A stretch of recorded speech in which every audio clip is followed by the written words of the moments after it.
अति जलद व अचूक बातम्यांसाठी पाहत रहा महामीडिया 24 सदैव तत्पर।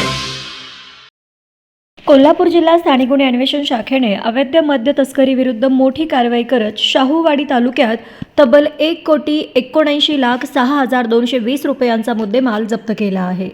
गोव्याहून छुप्या मार्गाने होणारी ही वाहतूक पोलिसांनी कापशी गावाजवळ सापळा रचून रोखली। या प्रकरणी ट्रक चालकासह मालकालाही पोलिसांनी ताब्यात घेतले असून त्यांच्यावर गुन्हा दाखल करण्यात आला आहे।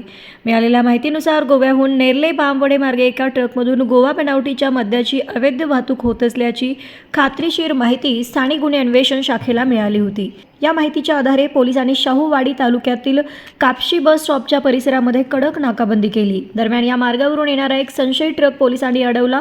ट्रकची झडती घेतली असता पोलिसांना त्यामध्ये विविध ब्रँड्सच्या गोवा बनावटीच्या मद्याचे बॉक्स मोठ्या प्रमाणात आढळून आले। या कारवाईत पोलिसांनी 1,64,06,220 रुपये किमतीचे मद्य आणि वाहतुकीसाठी वापरलेला ट्रक असा एकूण 1,79,00,000चा मुद्देमाल हस्तगत केला आहे।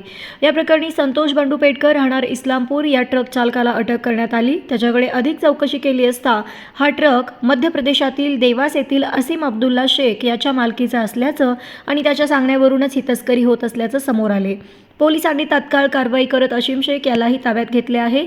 ही धाडसी कारवाई पोलीस अधीक्षक योगेश कुमार गुप्ता आणि अप्पर पोलीस अधीक्षक अण्णासाहेब जाधव यांच्या मार्गदर्शनाखाली पोलीस निरीक्षक सुशांत चव्हाण, सहाय्यक पोलीस निरीक्षक सागर वाघ, पोलीस उपनिरीक्षक शेष मोरे आणि त्यांच्या सहकाऱ्यांनी केली। या कारवाईमुळे अवैध मद्य तस्करांचे धाबे दणाणले असून पोलीस पुढील तपास करत आहेत।